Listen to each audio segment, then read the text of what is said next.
Good evening to you, or good morning, or good afternoon, or wherever you are and in the world. Eimear Burke here. Welcome to Fireside Chat number 50, brought to you by the Order of Bards, Ovates and Druids. Somebody had asked me, has YouTube ever gone down like Facebook did it on Monday? I have no idea. So fingers crossed that we will stay live for the duration of this session. So just hi, Jules from Wyoming, Lisa from Washington, lovely to see you, Julia from dreary London. You know, it's been 18 degrees here in Kilkenny where I am, and actually felt warm. I couldn't believe it. And Gunter from Switzerland, lovely to see you. Bianca from the Netherlands, Stefan from, I think, County Louth, Elvira from Italy. Ciao, Elvira.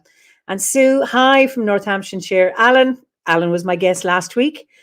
And lovely to see you again. And Ava from Belgium, and Geno and Love from Tuscany, just sounds so beautiful. And Eric from Utah, and Tara from New York. Wonderful to see you.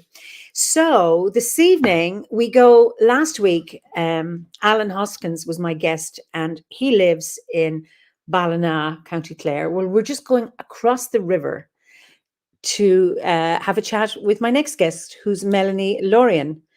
And Melanie lives in Scariff. And of course, Alan described him on one side of the river and Scariff the other. So Melanie, you're so welcome. Thank you, Emma. I don't actually live in Scariff, but I live about 20 miles away, but very close. You live across the river from him, yes? I do. I can see his house from here. I know that sounds really weird, but I can actually see down the mountain. I can see Ballina and Killaloe from where we are. Oh, not Scariff, sorry, it's Killaloe. Forgive me for getting the two towns mixed up. It's Killaloe, apologies, yes. No. Anyway, it's just lovely to, we've got Salve says, wishing everyone humble, soulful heart intentions from a warm but damp mid-Tyrone Wildwoods campfire. Oh, lovely. Tyrone is the old name for Donegal. So, it's not, sorry, that's Tyrconnell, the other side of the big gap, Tyrone. Anyway, lovely. And Pat, welcome, Pat's from London, and she's delighted, or from Ulster, and she's delighted to see you tonight. And Terry from New York. So, and Kristen from upstate New York. So, tell us a little bit about where you are. Well, as you said, I'm in County Clare, but I'm in the wild west of Ireland, but not quite as far as the sea. Most people would know the Cliffs of Moher, or they would know the Burren, which is very close. It's about an hour away from us. And we are that's West Clare, and we're in East Clare. So we're on the borders. Whereas Alan is on the borders of Tipperary and Clare, we're on the borders of Clare and Galway. So okay. I'm in Galway. Oh, lovely. We are very, very blessed to live in this beautiful place. We live in the middle of nowhere, absolutely nowhere.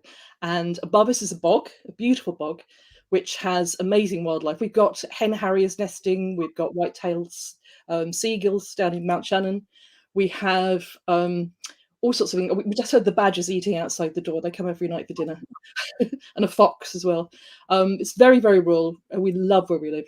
And above us, as I say, there's a bog, which if you stand on the top of the bog, which everyone calls the top of the world. It's not that high, but everyone calls it the top of the world. And you look down, you can see the Atlantic Ocean. Mm-hmm. You can see Galway Bay. And on one side, you can see the Burren. And on the other side, the 12 Pins of Connemara. On a good day. On a bad day, you can't see this. But it's low cloud. But it's beautiful. And it looks down, our side, which is southeast facing, it looks down into Tipperary, as I said, and Scariff. Way down there. And the other side of the mountain, there is a beautiful loch. It's Loch Graney. I don't know if you've ever heard of Loch Graney. Yes. It's the biggest loch in Ireland. Oh, sorry, not biggest loch in Ireland. Biggest loch in Clare. And it is, it is a loch, not a lake. I'm being corrected here, Emma. It's a beautiful loch, and there is a lovely story attached to it. Do you know Brian Merriman? Yes. Court of Van Ihe, the Midnight Court. I do indeed. Well, he was supposed to have fallen asleep by the side of our loch and then dreamt of that wonderful story, which he then turned into a poem and a play. And they even had the whole play.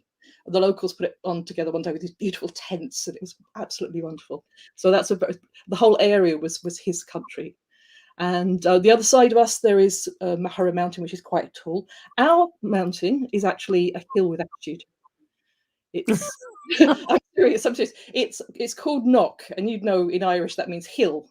Yes. Everyone calls it a mountain. It's not. It's only 960 foot high. So I always feel I should put a rock on the top every time I go to make it a little bit taller. So it's got ambitions of getting higher.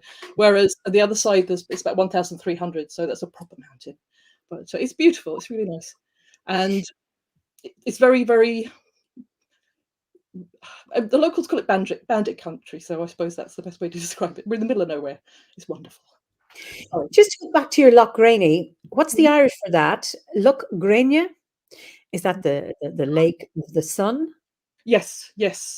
She was supposed to be. Wolf actually researched all this because he painted her, and he said that she was half divine and half human, and she was supposed to have drowned in the lake, and then she was supposed to travel down Loch Graney, the river, down to Scariff and Tuamagraney, and the Tuamagraney was a big rock that's in the middle of a little park, and that was her burial ground.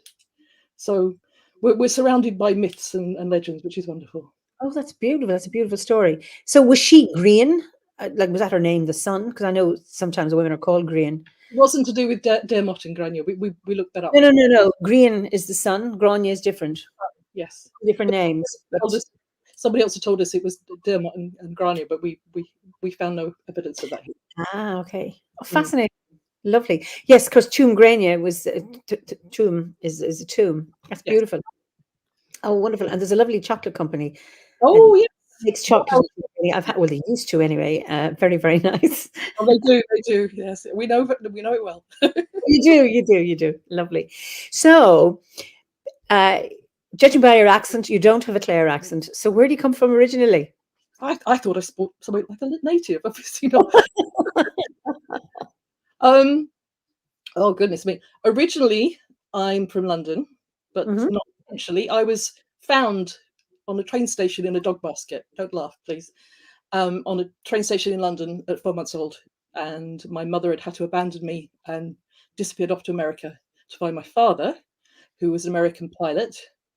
And I was born in a little basement in Bayswater, apparently. And no one knew I existed till I was actually discovered on the train station. So, and she couldn't buy a cradle because everyone would know she was pregnant. So she bought a dog basket. So I lived in a dog basket, and I married a wolf. We wonder if there's a connection somewhere. So I started there, and then I was adopted by an Irish couple who came originally from Bantry Bay in Cork. And they lived in Kent, and so I grew up there, right on the marshes, very near to the Thames. And then I moved a little further away, and ended up here totally. Well, we came here on a holiday after our honeymoon, and ended up coming home with a farm, like you do. Hold on a second. You came here on a holiday and then went home with a farm. Wolf and I got handfasted in '92, and we'd gone on his motorbike to Cornwall, which was magical. And I had a 6-year-old little boy who's now 37, very, very little. And he'd stayed with my ex-husband. And when we came back, he said, "Why can't I go on honeymoon too?" And we thought, what do we do? And I'd never had a holiday with him because I was a single mum. I could never afford to do that. So Wolf said, we'll put him in the Mini and we'll camp. And so we drove around Rosslare and drove up to Clare. And I bought Organic Gardening magazine years and years ago. In the back was an advert for house-shaped piles of stone in Ireland. I kid you not. And Steve Symes, who runs Green Valley Properties here, you might have heard of him. He was selling all the old ruins that nobody wanted. And we didn't have any money. We didn't have a bean. We were just a bit high from holidays and honeymoons. Love, lots of love, still love. And so we said, what we wanted was 3 acres, its own water, and we had come up with this obscure stuff. And he just laid 3 properties down in front of us. We thought, okay, we can look, it won't cost anything. So we looked at the first place, and it had no floors and half a ceiling, and we thought, maybe not. It was horrible. And then we came to this place, and we were like, we're just looking. And my son ran down the drive and said, "Mummy, we're home." And we were. And he said, Just don't fall in love with this place. He said, everybody does, and it's haunted. I thought, yeah, okay, la la la. And because that would just make me keener. And Yes. I said, why? And he said, the fairies. I thought, oh no, no, no, no, don't. This is no, we don't want to hear this. And it was, and it is, and it still is. So we ended up falling in love, and we had 3 days to find the money, and we didn't have it. And it fell out of the sky. It literally turned up in the strangest ways. And the guy had said that everyone who tries to buy it, it always falls down at the end. So we were thinking, okay, it's not going to happen. It won't happen. It'll just dissolve. It didn't. We ended up with a farm. We came home 3 days later. We had the money for the farm, and it was just really strange how it happened. So I always think that the house wanted us, because we definitely wanted the house, and it was a ruin. So we've been doing it up ever since. Did it have a roof when you bought it? It did. It did. It had a cow in the kitchen too. Like A real cow? I'm going to give the cow back. She came with the house. No, she didn't, sadly. No, it was it hadn't been lived in for 40 years, and the old couple who died had no children, and so it had been passed through the family, and it ended up being owned by a farmer in Galway. And so when we first met him, we said we'd talk to him and find out what he wanted. And Wolf has very long hair like mine, and so he said, you talk to him, you look less like a hippie. Okay. It's a great big farmer. And I couldn't understand a word he said. But I still can't understand a word he said 30 years later. It's not his accent, it's him. And so I'd go up and say, so how much do you want? And and so I'd walk away and say, did you catch that? And he'd say, no. And so I'd go and do it again and again and again. I must have done it dozens of times. And in the end, he spat on his hand, shook my hand and said, well, grand. And I thought, what have we just agreed to? And afterwards, your man said, he said you were the hardest person you'd ever haggled with. And I thought, I have never haggled in my life. I ended up haggling for a house that we didn't, and every time I walked away, he dropped it 1,000. I just should have kept walking. This is called unconscious haggling. Unconscious haggling, yes. It was very strange. He kept saying how tough I was. I thought, I'm not tough. But so we got the house for a fraction of what he wanted for it, and we've been here ever since. Oh, that's a wonderful story. And tell me about your fairies and the haunted piece, if that's okay to talk about. No, they won't mind. They're very good. When we first found the house, the guy took us back down to Scariff, and then we drove up and found it again and came here to say hello to the house because we fell in love. And we sat in the garden and we asked permission if we could buy the house. And I think that's what helped. And we gave a little offering, and we had to climb through the kitchen window because the door was locked. So we even wondered whether it was his to sell. We were a little bit nervous at first. Oh, so you bought it at this stage? All right. No. We'd literally just spoken to the guy, and so we just came back to check the house. And it was a terrible state, but we thought, we're young, we're in love, we can do this.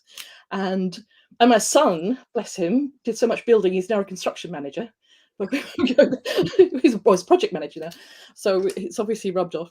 But we came up here and said we'd like to live here, and then we used to come back every year for a month because Wolf worked in a bank and I was a conservation ranger in a forest, so we couldn't always have all the time off, but we'd have this little chunk of time, and we'd take our son over in the school holidays, and we'd pull the ceilings down or dig up the floor or put new windows in because it hadn't been lived in. It was horrible.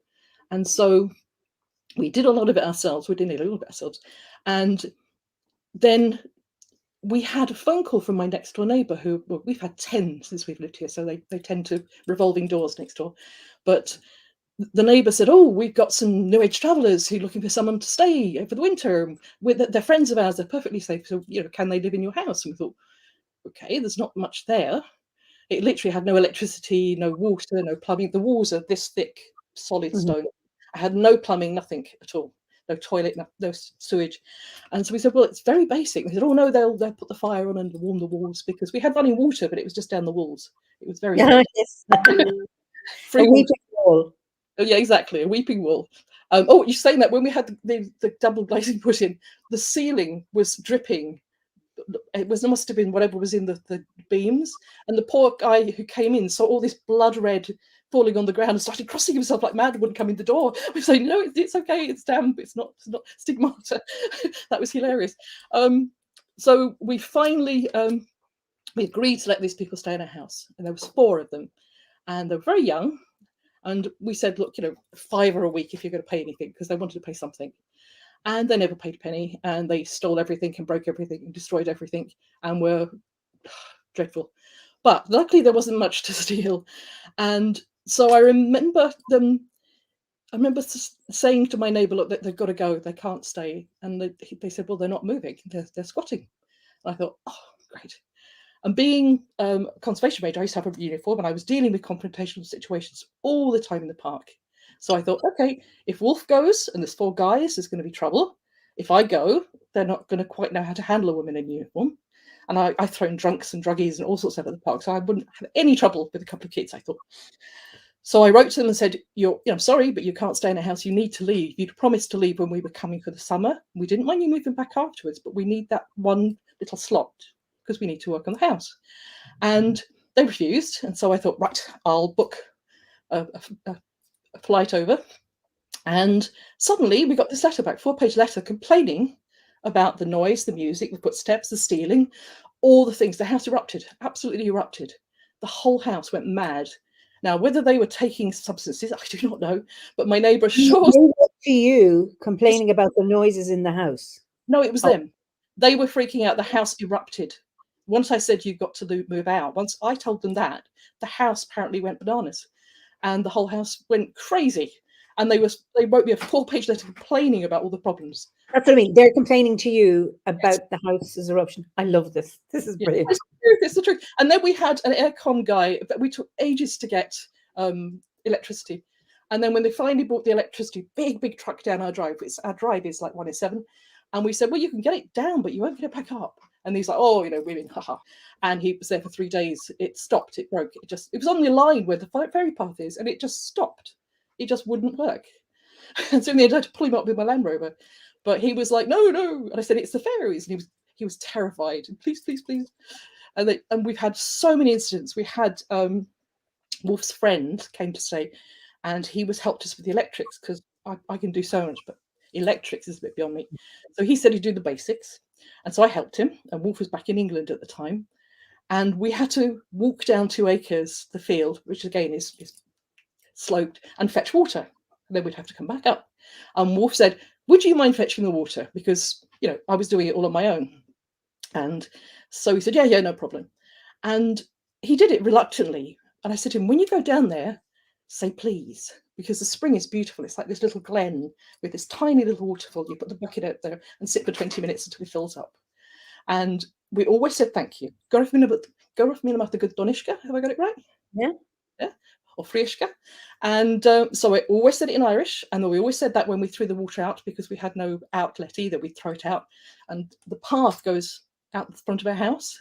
So we would throw the water and say that before we throw it, so we didn't hit the fay. That was what we were told. So we listened very carefully. And this guy just refused. He thought I was bonkers. He wasn't going to talk to the spring, and he wasn't going to fetch water, and he wasn't going to do this. And then everything he did was a disaster. Absolutely everything. Then we were in an empty house, completely empty. We were sleeping on floorboards, on sleeping bags. And he was going to take my son for riding lessons, because I said, just go, please go, leave the house. I'll be fine on my own. And so my son had this money for his birthday, and I gave it to him to say, well, you look after it, because he's like 8. Please look after this money, like 80 punts in those days. And he got all the way to the riding stable, and then came back and said, it's vanished. I said, what do you mean it's vanished? And my son was trying not to cry, because that's his birthday money. And I didn't have any other money I had to give him. I was thinking, what are we going to do? And I said, well, we'll search. We searched the car, we searched the drive, we searched the house. Nothing. We searched all around the house. We searched everywhere. Nowhere at all. And then I said to him, well, you've got to go down and say sorry to the fay. Go down to the spring and say sorry. So he reluctantly went down with a bucket and came back sneezing like crazy, like he's got asthma, or he was just sneezing continually. And as he lifted his rucksack to find his handkerchief, the money was on top. And we checked that dozens of times. We'd had the place apart, and the money was just sitting on the top as if it had been there all the time. And we were like, okay, that's fine. Things like that happen all the time here. And we've learned to be respectful. We cohabit. We've never had anything. Stephanie says these stories need to be in a book. Wow. Oh, they're then true. Vincent wants to live in a house like this. Not with the running down the walls of the rain. And Pat It's says, love the house kicking out its own squatters. Now, actually, I like that idea. I'm very partial to that one myself. yeah. And the worst of it was we found out one of the lads was a millionaire's son afterwards. So it wasn't as if they didn't have money. We found out later by a neighbour, and we thought, oh, typical. But never mind, it was their lesson, our lesson. We both learned, so no harm was done. They didn't really do much damage, but it was an interesting experience. So we love Well, where we live. Ricky Gellison says, I don't know if you need a beware the house sign or beware of genius loci. But Oh, that's a wonderful story. That is absolutely, I think it's great. And I take it the guy mended his ways then after he had said sorry to the people at the well and then got the money back? Or did he kind of, was I the think skepticism gone? Or he was a bit too scared, I think, after that. He was very nervous. It was even my son was saying, "You've upset the fairies," and my son used to see them all the time. My son would go outside and he'd say, "Mummy, they're dancing in the field. You could see the lights dancing, little will o' okay. wisp." But he was only little, and he was brought up in a very pagan friendly house. Let's put it that way. So he wasn't that worried, but he was very aware of them, but he wasn't frightened of them, which is good. Mhm. We were very clear that they weren't going to hurt him. And they've only ever come into the house twice. Once, Wolf and Carl were away, and I was painting the wall here. And I had the door open because there's only one door. There's only one door into the house. It's a really old house with 5 rooms. It's tiny. It's like a hobbit house. And you go into the door straight into the kitchen where we are here. And I was working away on the wall, and I felt someone standing behind me, very, very big. And I just said, I'm painting the house, and you're allowed to come in if you're polite, but I'd rather you left. I'd rather you only come in if I invite you. And I heard the little, and they left. And there was no one there. I checked. And I just felt, your hackles go up. You just know something very big is standing behind you. And another time, we've just we just gained planning permission to extend our house and build an art studio for Wolf. And we were very careful, obviously extending to the west, you know, the folklore. And the path is in the west. It comes down the front, from the gate down and round the front of the house, and it goes out into fairy trees in the field. And so we've been very careful, and we'd even talked about fairy flaps, you know, to the buildings, so they could come through one and go out the other. But that'd be quite big. was the builder open to that? The notion of No. We only got permission for 2 separate buildings, so we didn't. The building in between never happened, which is probably. Okay. But we'd explained it. Then we were talking to someone about it, and I went into the bedroom, which is behind me, and I felt the same energy standing behind me. And I was like, it's okay, we are going to discuss this with you first. We were not going to do anything without checking with you first. And I felt it residing it. But it was really, really strange. It was like somebody was angry standing behind me. Okay. So we've always been very careful with the energy here. We've never had anything bad. We've always had nice things happen. She's touching wood frantically. But but no, they're very good. But when we first bought the house back in '92, we were down at the local post office at Flagmount, which isn't very far away from us. That's the nearest anything to us. And I'd go up to buy something at the shop, and these old farmers would shuffle up, and it was like Samhain time, and he'd shuffle up and he'd say, "You in the Broderick's house then?" And I go, "Yes." "You're still there then?" And I go, "Yes." And he said, "Do you see anything?" And I say, "What do you mean?" "Well, you know, strange. Do you see anything strange? Or do you hear anything strange?" And they all wanted to know, because they said, "No, we'd never stayed here." And anyone who did went away screaming normally. But we've been here 30 years and we love it. So it's known as the Fairy House on the Fairy Mountain where we live. Somebody says, Salve said, this is Collier Cottage that you're still in? I bought it from many years ago. Yeah, yes. We've never, it's the same house. Lovely. It's interesting. People say that I live in that my house is a haunted house, and they say, "Oh," and I go, "Well, there's lots of stories," and I go, "Well, tell me the stories," and then they won't. But I mean, I've heard. I mean, there'd be times when I'd be in my office and I would hear the door open and the children coming up the stairs, and I'd say, "Oh, Howard is home with the kids," and I go out and there'd be nobody there, or hear footsteps. And then we had to do a clearing, and they're friendly, so they're still around. I'm actually hearing them again, I don't get any bad feelings, but there was one where they were lots of noise, and I spoke to a healer who went into the house feeling my pulse. He's never been, and he says, I'm going up the stairs. At the top of the stairs is a bookcase, and behind the bookcase there's a door. And he said there was a young woman and she was murdered, so she's trapped there, and so was the murderer. Wow. At the top of that stairs there is a bookcase, and there was a door, and we blocked it up. But at that point, because I live in and thanks, Owen. Owen says, a haunted house is often a very good home rather than a terror. Even the dead. I agree with you, and that's my sense about here, except these two characters. So I live in a place called Three Castles, and I have a Norman Tower, which is one castle. I'm in the second castle. They built a house around another tower. So this is one of the central rooms. So the walls are very, very thick in the middle, and then there's two wings. The walls aren't so thick. They were built in 1790. But at the top of the stairs, that would have been the external wall of the tower, and there were stone steps leading from the upper floor outside. Wow. So he said that, okay, this woman is, you need to clear her. So I came home and I told Howard, and then we both cleared them. It was quite difficult. And Howard's perception was, okay, that she was strangled and then pushed down the steps. But once we cleared them, no more noise. So there, occasionally, my daughter saw them, would see not those two, but others, like, why is that woman there, or different characters, but never had any bad experience. They don't often know they're dead. I do a lot of house clearing. They don't even know they're dead. We were in Skibbereen on Saturday. We were delivering the commission, the straw. Straw boy. Did you see that straw? Down to Edenstown. And we stayed in Union Hall overnight because it was a long drive.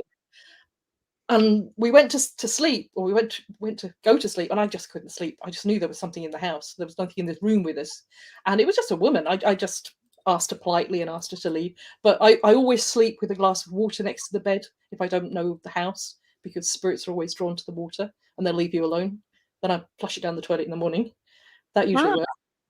Because I used to teach all over the country, so I would always be in B&B somewhere, and I get woken up in the middle of the night by some guy asking me to help him, and I think, no, go away. I have to go to sleep. I've got to get up in the morning.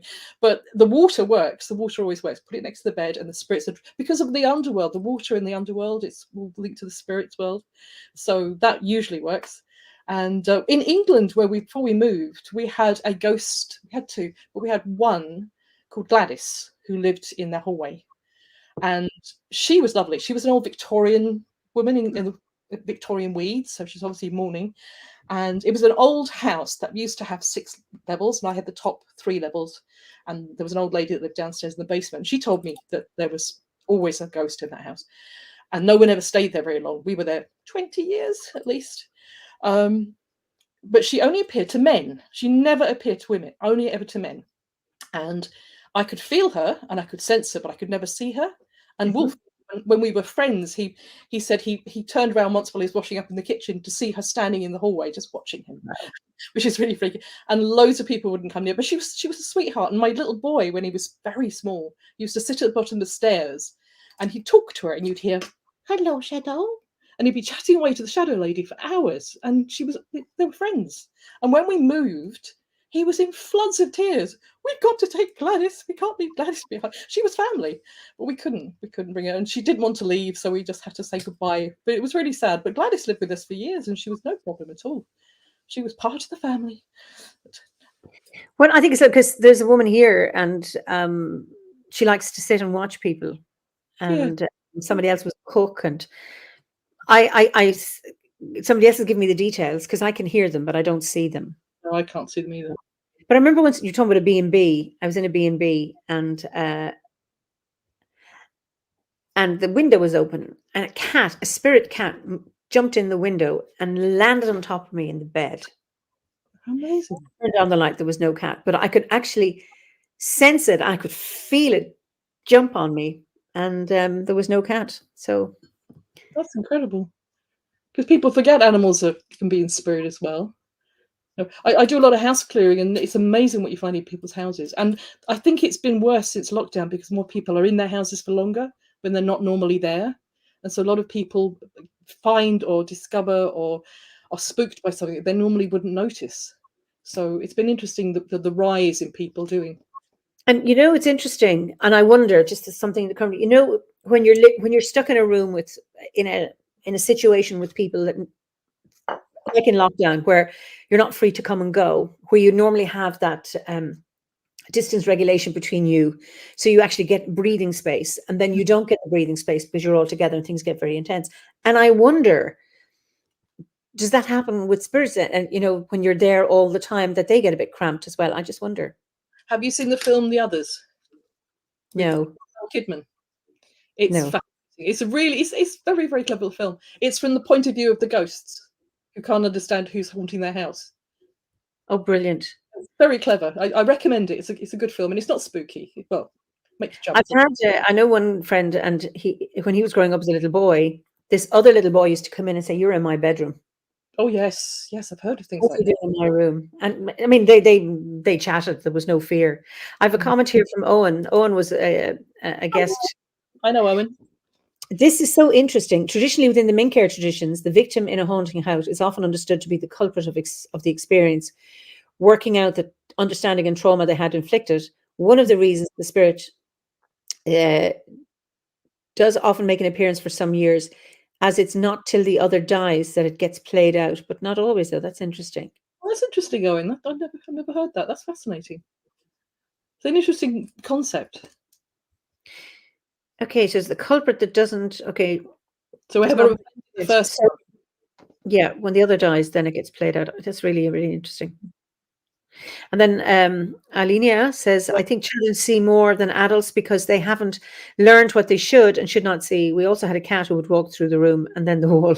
Okay. When I was a little girl, I saw them all the time. And then my parents put me in a home, like a mental ward for a couple of months maybe, because they Really? thought they thought I was insane. I had loads of friends, but none of them were real or alive. And I was a very shy, quiet child, and I used to sit and just talk to these things. And one even threw scissors at me once. But I didn't think it was different. I didn't know they were dead. But when I became very introverted and I didn't have any friends other than these, I think that was what worried them more than that. But the doctor said I was just very introverted and had my nose in a book. So I had a wild imagination, he put it down to. So I did that. Goodness, that was what would you say, a compassionate take on what you were experiencing rather than you're crazy. So my adopted father was born on Inahauna on Halloween, on the eve of, and he was a frighteningly psychic Scorpio who was terrified of everything. And I know he was frightened. We moved from one side of the road to the other into this old house that hadn't been lived in for a long, long time. And he used to say to me, you come with me, because he knew I could see them too. And we'd get this really strong smell of lavender water. Yeah. And then we'd feel her. And then he'd say, time to go. And she wasn't dangerous. She was just nosy. She wanted to know what we were doing in our house because it was an empty house. And so he used to be terrified of everything like that. So when I used to come out with all this, it used to frighten him because I think he could see them too, but he didn't want to. And it reminded me of my uncle's funeral. When I was very, very young, I was about 5 maybe. I was taken to my uncle's funeral. I didn't know it was a funeral. I had no idea what funerals were. I was very young. They'd adopted me because they couldn't have children, and they'd had their son 2.5 years later. And so he wasn't there because he was always screaming. So we left him at home. So I remember being at this place, and I didn't understand what was going on because it wasn't in a church. It was in a crematorium, I presume, looking back. But there was all these people, and they were really, really sad. And I had no idea why everyone was upset. Nobody had explained it. And I'm sitting there bored like you do when you're 5. Yes. And then I see my uncle, and he's like at the other side of the room, and I'm thinking, what? Hello. And he's like frantically waving at me to come over and see him. And I said, I can't, I could be in trouble. And so he came and sat next to me, and we were chatting for ages. And my mother was like, 5 minutes, be quiet, you're embarrassing. And he kept making me laugh. He was really funny. And what I didn't realize was he was a serious alcoholic, which is why he was always so happy. As a child, he was the only one that would play with me. He was lovely. He was really sweet. So he'd make all these funny comments about people, and I'd be sniggering, and then I'd be told off, and then I'd be sniggering again, and then I'd be told off again. And Then the priest called him John, and everyone knew him as Jack. And he said, I don't know him. I've never met him. I don't know who he is. He was whispering to me, and I was giggling again. He said, who is this strange man? And then the coughing was going along on a little conveyor belt, little curtains, and it got wedged. Stop. It just stopped. It wouldn't go. And so this little man in a jacket came out and gave a little push. And so he was on the floor in hysterics, and I'm laughing and he's laughing, and I'm getting into so much trouble. And in the end, I said to him, I'm going to be really in trouble. And so he decided to leave me alone, which I was so grateful for. And my mother was furious, absolutely furious. And then as they were all going, his wife, Aunt Ella, was very, very tearful. And he said to me, give her a message for me. And he whispered this message into my ear. Now, I was 5. I had no idea what it meant. And I still can't remember it now. But apparently it was very adult and very personal. And so I whispered it to my aunt, and she went absolutely hysterical. That you can imagine, I was in the doghouse for a very long time. But I could see him, and nobody told me that he was dead. So I didn't expect not to see him. But I had that a lot growing up, and I was always in trouble. Always. And my grandma came to say goodbye as well, which was really sweet. She had 9 children, and her husband had died very early when she was expecting the 9th. And even though I was adopted, she was lovely. She just accepted another child. There was hundreds of children in the family and grandchildren. And they lived opposite to us, just up the road. And when we used to go to school in the morning, she'd sit in the bay windows and she'd wave goodbye to us, make sure we went to school. And I'm fast asleep in my bed in the opposite side of the road now.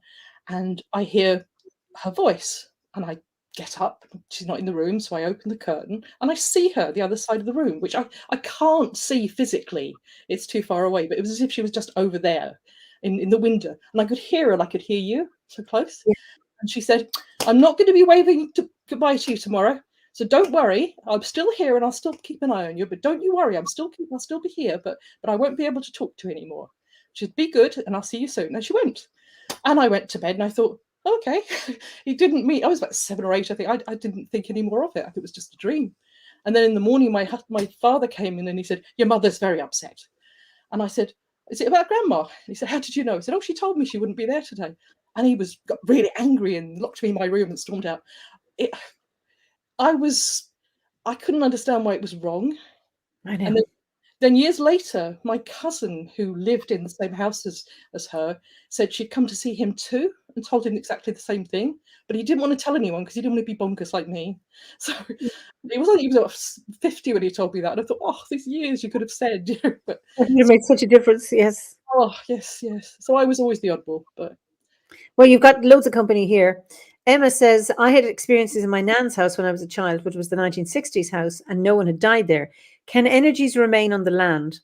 They can be a house that was there before. It can be a spirit that follows you home from the shops. If you've been to a hospital, they can attach to you. Yeah. There's all sorts of things. Or it could be somebody that was just wandering through on a spirit path. There's millions of different ways it can happen. It doesn't necessarily have to be that person in the house. Yeah, thank you for that. And Salva's, when I was young, I had similar experiences with animal spirits, and I would leave my room middle of the night to go and sit in the meadow, often found watching badgers or sleep where they would play. Oh, how lovely. That's a lovely thing to do. And then Hannah says, our energies were in a new build, but there used to be a bakery on the site a long time ago. So we had a baker ghost. That's really interesting. Muffin man. That's lovely. And then Kristen says, funny, my daughter has been the same since she could speak. She struggles to make living friends. However, she has tons of imaginary friends. And wait a second. And they all have individual stories and characteristics and physical appearance. I figured they disappear as she got older, but she's 14 and they're just as present as ever. She's seen doctors and she's normal in every other respect. We learn to love them all. She too is very introverted. My son had a giant eagle when he was growing up. Sorry, are you reading someone? Go on. You go on. Oh, my son Carl was always, we never stopped him having invisible friends because I had them. I thought, well, they're normal. Why would I tell him they're not there? And he always had Big Bird. Oh. With tiny Big Bird. Now, he had to go to a babysitter because I worked all day and I was on my own. So we thought it was something he saw on the television. We'd never had a television, so I knew it wasn't something he saw at home. But he was always like, Big Bird is coming with us. Big Bird needs a ticket, and Big Bird needs dinner. He cost me a fortune, this Big Bird. I had to buy tickets on the train and the bus and meals if we went anywhere. If we went to a restaurant, Big Bird had to have a meal too. And I thought, okay, I'm not going to destroy this. And then years and years later, do you remember? You've been to Tremor? Yes. Yes. Yes. Do you remember Celt World that used to be there? I have a vague memory of it. Yeah, amazing place. It was an amazing place. It was like all the myths and legends, all life. It was a stunning place. When we were driving around that first time in the early 90s, we stopped there, and Carl was running around fascinated by everything. And there was this enormous cutout of an eagle on the ground, and it was the bird's eye view of the ground. Oh, yes. Yeah, do you remember? And my son always used to say when he was frightened, he was going to jump on the back of his bird and go for a fly at night when he was terrified or frightened or upset about something. He'd go off the bird, and the bird would take him somewhere. And when he was standing there staring at this floor, and he said, "Big Bird." And I said, "What do you mean? That's Big Bird." And I said, "What big?" He said, "Big Bird." And it was an eagle. So, and he's 37 now, and he still has an eagle that he talks to. He's never. Wonderful. So I think it's sad when we tell them they're not there, because it doesn't do anybody any harm. No, I think you have to respect, just because you can't see it doesn't mean they're not there. And I mean, we perceive things on many levels, and it needs to be respected, because it's like it devalues children's experience. And if you don't trust what they experience, how can they learn to trust themselves? Exactly. And they censor themselves. Mm.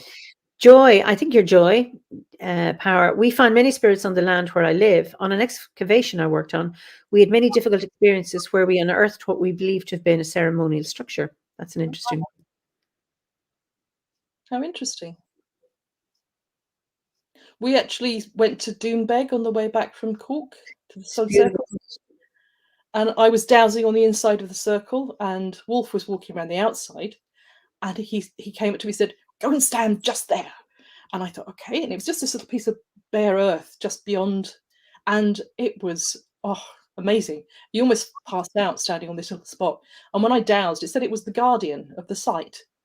And it was there to protect it. And so we had this whole conversation in between being dizzy that it was looking after the place. And it wasn't horrible or aggressive. It was just letting me know it was there and what it was there for. It wasn't doing any harm, and I was allowed to be there if I didn't do any harm. It was very, very friendly, but standoffish at the same time. I can't describe it any other way. But it was weird, because I'd never found a spirit of a garden of a circle before. That was incredible. Thank you, Wolf.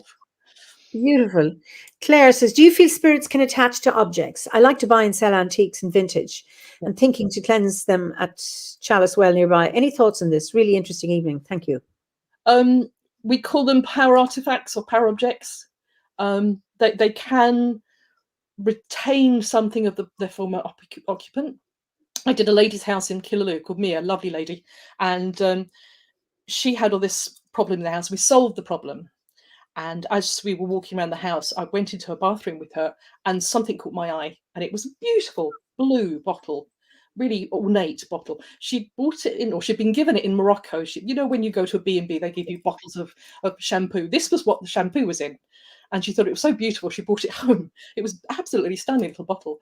And I said, well, I don't know what it is, but it's that bottle. It's got a really nasty feeling to it. And she went a little white, and she said, well, actually, she said, that was given to me by my really strange ex-boyfriend. It's the only thing of his I've kept. And she said he was really not pleasant. And he would never let her go to his house.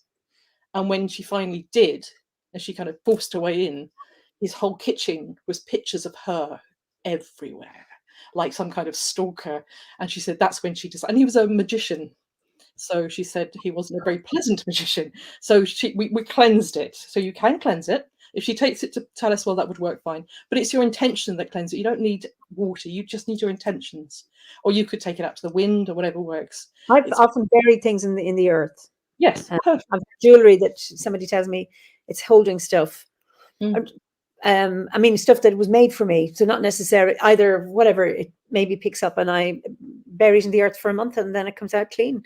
Yeah. I've cleaned my healing crystals in the earth when I've done extractions and things. You just put them in the earth and they're cleansed again.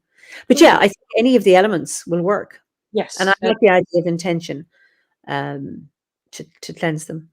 Be And very I suppose, it's a bit like, it's easy to clean a pan where you just cooked vegetables, but if you've been frying something on it and like you've loads of grease and grime, sometimes it takes a little bit more to cleanse them than something else. So, grease. exactly. Anything can pick up as anything can, and some of the things I've found in houses are the most obscure things. Think, why are you doing that? But you don't know the history of that thing. You don't know. Things can pick up emotions and anger and Yes. grief, all sorts of emotions, strong emotions. And there's even a theory that stones hold memories, and that some people who are very tuned in or just in the right frame of mind will walk past something, and it's like a tape recorder, and it'll play a scene that was locked into those stones. There's all sorts of strange theories. I'm not sure I believe all of them, but there's definitely energies will stay in places. And I think sometimes you bring them with you. You might bring that negativity with you from a bad argument or a bad relationship or some bad day at the office. You don't know. We carry all this stuff with us. I do a cleansing every day in the shower. I know it sounds stupid, but I cleanse Yeah, myself every day of absolutely. miasma and the attachments and the hitchhikers and the joyriders, as I put them, and I just get them and I let it all go down the plug hole and out into the garden. And I do that every single day. I Even when think I'm it's a very, very sound practice.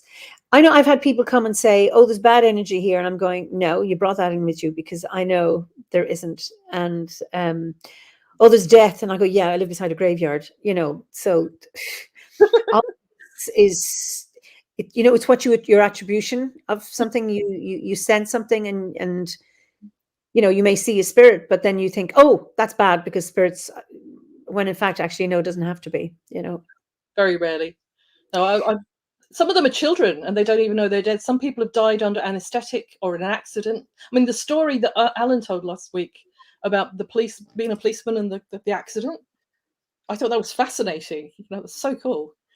Oh yeah, wasn't it with Alan's one? Yes. A statement from a spirit. I thought that's the coolest thing I've ever heard. So, Oh, it's just I'm sorry. There's so many comments that I used to play with my grandfather as a young child. He died 5 years before I was born.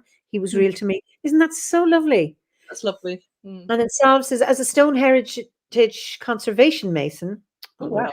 I've experienced and bore witness to some conflicting energetic imbalances. Some of the most challenging must be addressed with the greatest reverence, and especially when modifying a building. Wow, And that's affirmation is vital. Absolutely, I couldn't agree with you more. And then Cindy says, I just received my great aunt's ashes. She passed before I was born, but lived her adult life in Oregon State Hospital. Not a pleasant place back in the early mid-1900s. My goodness, when she was there. Any suggestions what I should do with her remains? I don't feel any bad around them. Well, it's funny you should say that because there's a waterfall near us, which is beautiful. There's supposed to be 22 waterfalls down the mountain. And there's one particular one where Wolf and I often walk and we do our light body there. It's amazing with all the negative ions. It's fantastic. And there is a little plaque of Kevin holding his big fish that he caught there. And apparently his spirit is in there. And I always say hello to Kevin when we go down. And the lady who looks after the house or lives in the house down the road, Freya, a friend of ours, she said that there was a couple that came over from America who wanted to put I don't know which one of his mother it was, but they had her ashes and she wanted to be buried or she wanted to be scattered in Ireland, but they didn't know where. So they'd been traveling all around like the Ring of Kerry and everywhere, couldn't find anywhere. And they'd stayed at Freya's and the waterfall is just stunning. And there's this river going rushing down. It's very, some days it's very dramatic. It's very powerful. You can feel the energy. And I've only got to stand there. I don't even need to get wet. It's just like I've just been cleansed. And they said that they knew that was where Betty, this lovely lady, wanted to be scattered.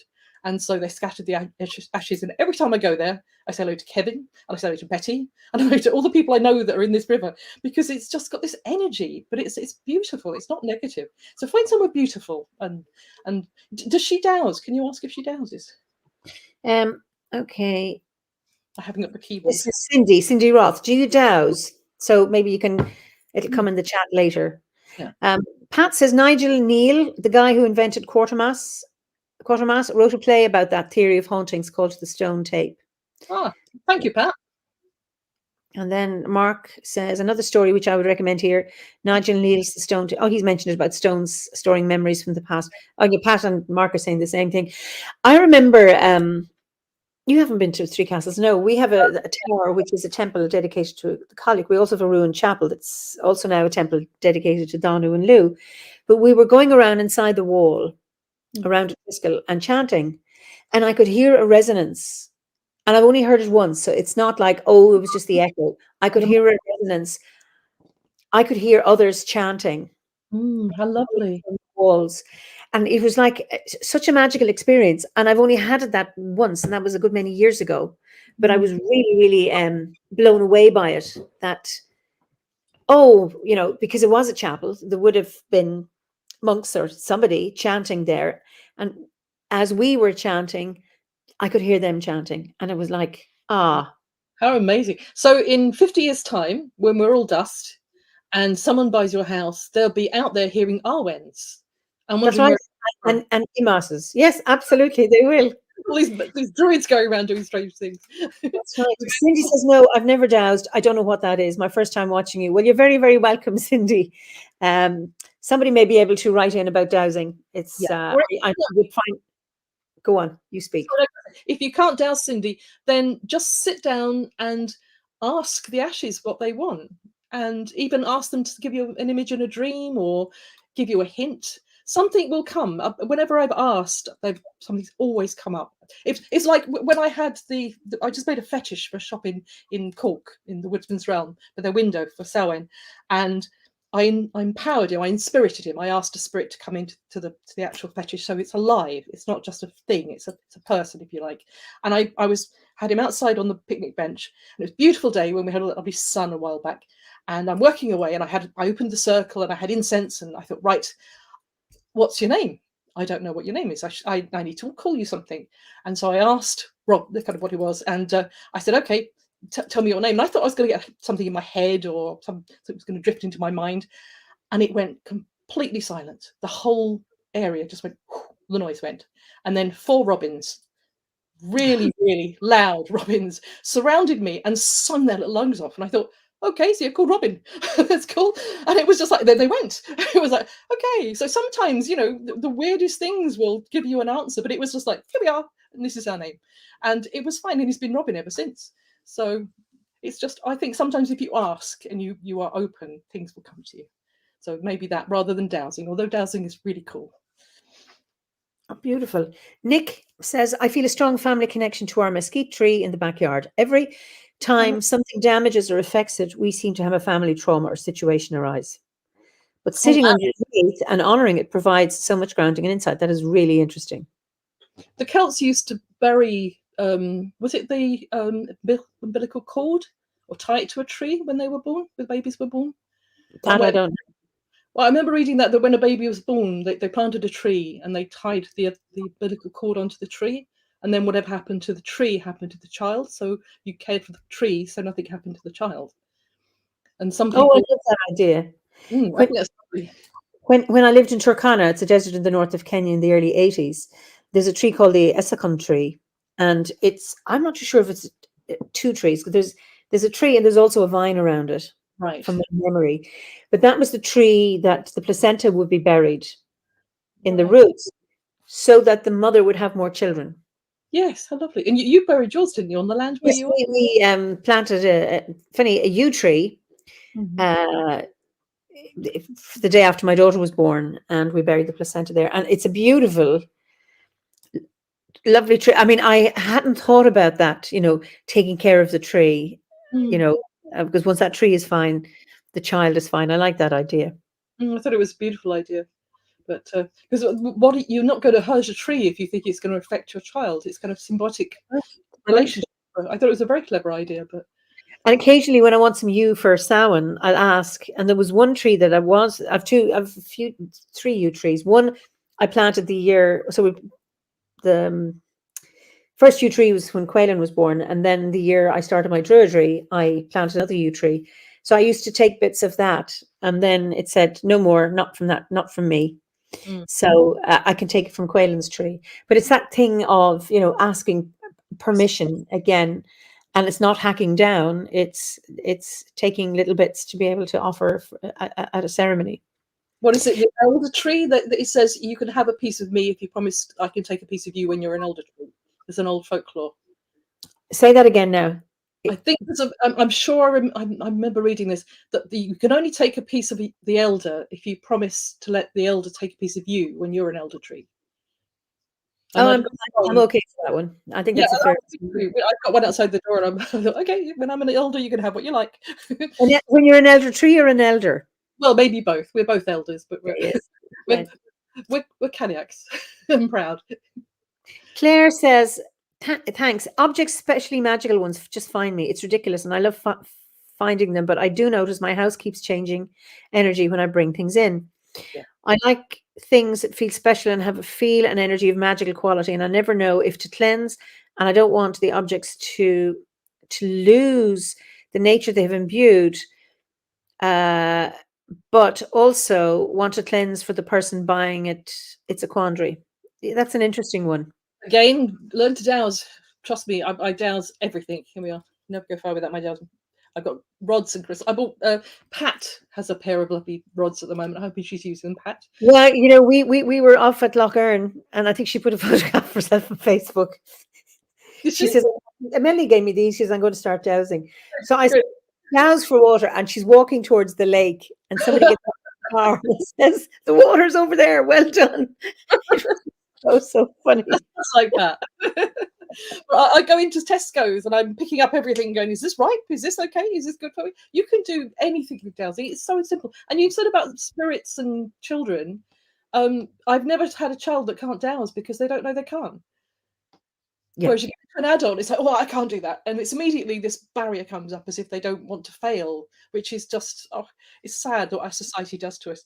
And anyone can douse. Absolutely anyone can douse. Absolutely. I taught a lady that I know through a shop I work in, and she'd been a single mom for years, and she's finally got a date. She was terrified that this wasn't going to go right. And as you know, I don't have a mobile. So halfway through the date, she wanted to call me, but she knew she couldn't. And so she said she went into the toilets and she used the plug in the sink to douse that it was going right. And I thought, yes, that's a wonderful thing. So you can use anything, absolutely anything. And of course, using what you have to hand, you don't have to have the special pendulum or whatever. Sav says, I like to think of this residual psychic resonance within stones as a variance of its journey from its initial metamorphic formation through to the ancient crafts folk having put all their hearts, pure intentions into their day's work with the stone and everything on its journey between. That sounds lovely, doesn't it? Mm. But we affect everything we touch. We affect everything we do. We touch everything. Every person we speak to, we affect. We're all energy. So everything we do is going to have an effect. I mean, it's a reminder of the importance of being mindful, you know, when you're bursting through a door or running across grass or tripping over a flower bed or whatever it is you're doing, that at the same time not being obsessed. Because I met somebody who couldn't walk on grass because she was hurting it. So, I mean, that's a little OTT. And then sometimes actually to trample on grass, they need it. A bit like, you know, certain landscapes need fires to generate seed, you know, so it's about having a balance. It's doing it with the right intention. Exactly. So Jules has a question for you. Do you use a dowsing board or just ask? No, I just use... I use my dowsing rods or I use my pendulum and I just ask. I've never used a board. You can do. There's nothing wrong with using a board if you feel you need it. But there's no such thing as a bad dowser, as a bad question. You have to know what you're going to ask. It has to be, you have to be very clear. Otherwise you get very muddled answers. That's the thing. So you have to learn how to phrase your questions. And if you're not sure, just phrase it again and phrase it again. But it works. I can assure you it works. And I've done all sorts of things with it. I go into the plant shop, the garden centre, and douse for which plant wants to come with me. And the guy in there just thinks it's funny, and he follows me around. I don't know if the witch is in here again. I'm not a witch, and I'll ask them if they want to come, and if they want to come, I then take into the garden and ask them where they'd like to be planted. And it's usually not where I would plant them, but they flourish. So I give them choice. I douse, and but I'm always careful because I'm often wondering, am I invested in the answer? So You must be. You have to be totally disconnected. And that's it, because I can say, "Will you move clockwise?" and it'll do it. Can you stop? And that's just with and it's not my hand. I can actually ask it to do things. Yeah, that's but a good. You can control it. It mustn't control you. Yeah, so it's the importance of not being invested in the outcome. So, like if I'm going to a garden center and I want to choose, dowsing is easy for me, but some things I won't ask for myself, because I think I'm too invested in what the answer might be, that because I know I can control it. If something really important to you, it's very hard to douse. That's right. That's what I'm saying. So if it's something I'm not invested in passionately, Pat is dowsing and she's having interesting experience. He says, "I remember being trained in forensic evidence, which works on the principle that you cannot touch something, be somewhere without leaving a trace. Our energy is just the same." Absolutely, Pat. Yes. Totally agree, Pat. And then Alina, Pat. Say that again. She has wonderful energy, Pat. We all love Pat. She does, absolutely. Charlene says, "Oh, I love the idea about asking the plants at the shops and where they want to go. Excellent idea." Now this is a question from Jules. Can the pendulum become possessed? I'm sorry, I'll have to tell you this because it's something I do to make people laugh. If people get very nervous and they try and douse, this happens, nothing happens. And you sometimes put your hand on their shoulder and it might start swinging. But I always say to them, it can only do this, it can do this, you can go clockwise, anti-clockwise, and if it does that, you're possessed by demons. That's a joke. It's not. It usually makes them laugh and then they relax and then they'll douse. But I've never had anyone freak out yet. But I always do that, and then people are like, oh, okay, right. But no, I don't think so. Anything can be possessed if you believe that. I don't believe that things can possess you unless you let them. So how good is your defenses? I mean, most people aren't going to be possessed. It's very rare to be possessed by anything other than an urge for chocolate. Yes, and you can choose to allow that happen, or you can actually control it too if you want to. There's just somebody wanted to say, I wanted to this is Ava. In my parents' garden, there's a walnut tree that was planted at my birth. Last year, I was very sick with COVID. At about the same time, that tree was cut down almost completely. Oh my goodness, accidentally, due to a misunderstanding with the gardener. Oh goodness. My mother noticed just in time to stop them. I'm still wondering whether that happened due to the connection between me and that tree. It's recovering now, and so am I. Ava, I'm so glad to hear you're recovering. That is a really interesting story. That's fascinating. Because if it's a broadleaf, it will come back unless it's been completely killed. Only the pines will die. That's curious, isn't it? But just interesting, at the same time, she gets sick and this happens to the tree. And that just comes back to the other, when we were talking about the connection with the umbilical cord of the placenta and the tree. Just I'm sorry to hear you're sick, but I hope you both recover. And just so Pat's just talking about dowsing. She's just giving some people. Philippa says, some years ago, I was in Jerusalem. Archaeologists had recording equipment against the city wall. I asked what they were doing. Recording the sounds stored in the stones, they said. There you go. So that's really interesting that you have archaeologists doing this. It's absolutely fascinating. We're all energy. We all resonate at different vibrations, don't we? Absolutely. So you tell us a little bit about your work as a ranger. Oh, okay. I'm a ranger. I was the Lone Ranger. Well, no, have I got that? No, what were you? I was a ranger. I was a conservation ranger in the forest. Conservation ranger. I knew ranger came into it. Yes.